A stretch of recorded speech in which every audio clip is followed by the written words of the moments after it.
The big fish of corruption are being caught every day, and people are contributing the maximum to the fight against black money, asserts Prime Minister Narendra Modi in his Mann Ki Baat address.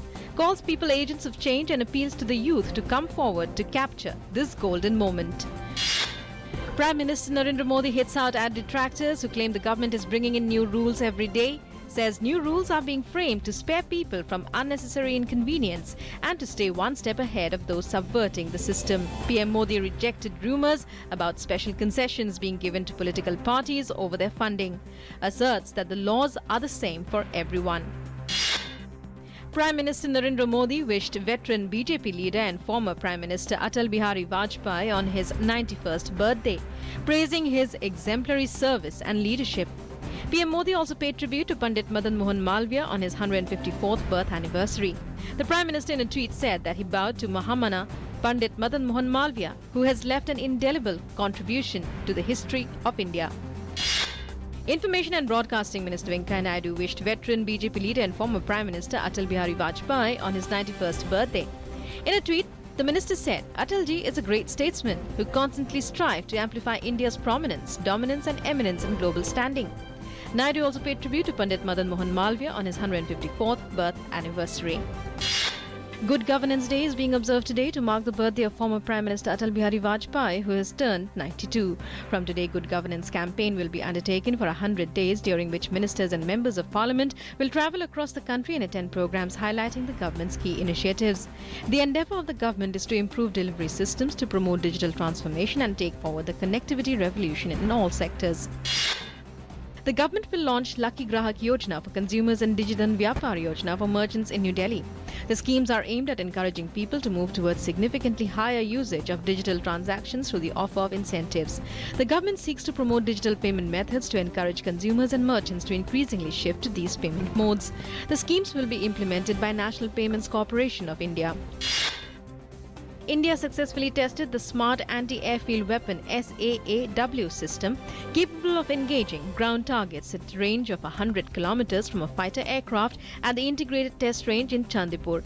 According to a DRDO statement, SAAW, an indigenously designed and developed 120 kg class smart weapon, is a lightweight, high-precision guided bomb and one of the world-class weapon systems. Christmas is being celebrated throughout the world today with gaiety and traditional fervour. Singing of carols and exchange of greetings and gifts by the people mark the birth of Jesus Christ, who, it is said, sacrificed his life to atone for the sins of mankind. President Pranab Mukherjee, Vice President Mohammad Hamid Ansari and Prime Minister Narendra Modi have greeted the nation on the occasion. Pope Francis celebrated Christmas Eve Mass in a packed St. Peter's Basilica, rounding out a year marked by his pleas for the world to better protect innocents caught up in wars, migrations and abject poverty.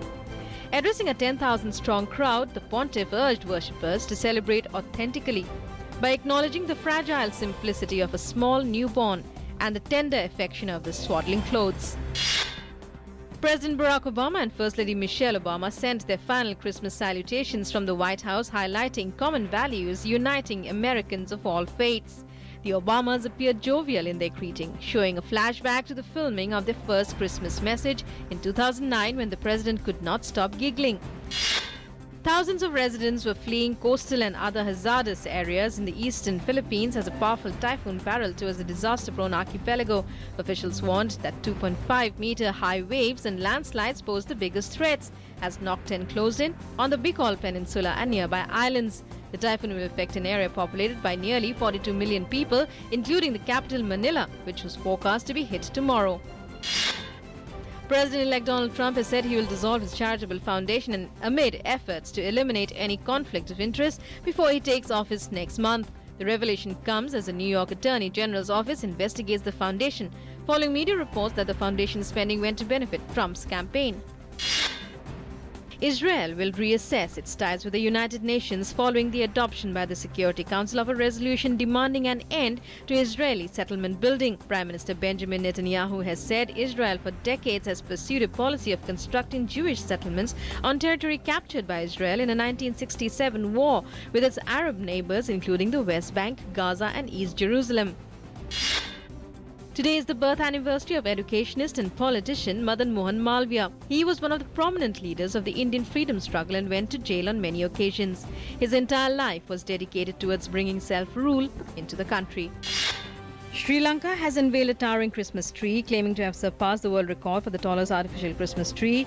The 73-meter tree, built in capital Colombo, is 18 meters taller than the current record holder.